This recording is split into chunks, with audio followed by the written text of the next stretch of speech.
દોસ્તો, તો આજે આપણે આવી ગયા છીએ રામવનને એક્સપ્લોર કરશું અને રામવનના દ્રશ્યો જોશું. તો જોતા રહ્યો વિડીયોને કન્ટિન્યુ.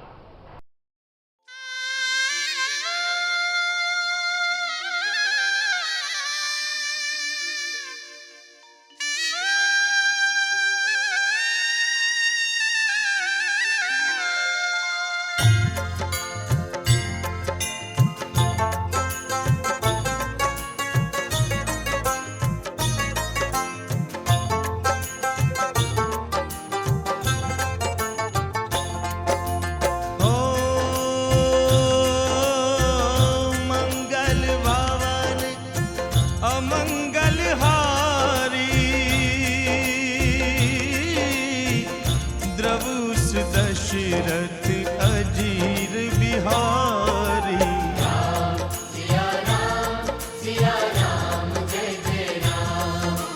राम सिया राम जय जय राम. ओ सिया राम मैं सब जग जानी करहु प्रणाम जुग पानी.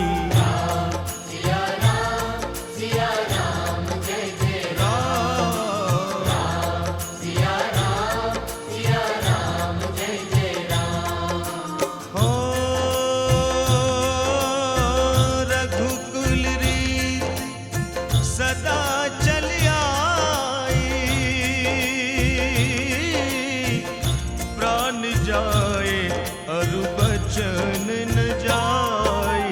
राम सिया राम जय जय राम. राम सिया राम जय जय राम. पवन तनय बल पवन समाना बुद्धि विवेक विज्ञान निधाना. राम सिया राम जय जय राम. राम सिया राम जय जय राम. ओ कवन सो काज कठिन जग माही जो नहीं होई तात तुम पाही. राम सिया राम जय जय राम. राम सिया राम जय जय राम. ओ बार बार रघुबीर संहारी दर के पवन तनय बल भारी. राम सिया राम जय जय राम. राम सिया राम जय जय राम. ओ जहि गिरि चरण दे हनुमंता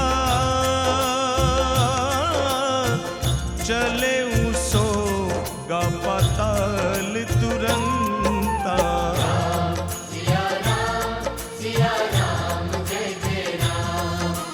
राम सिया राम जय जय राम. हो जिमी अमोघ रघुपति करवाना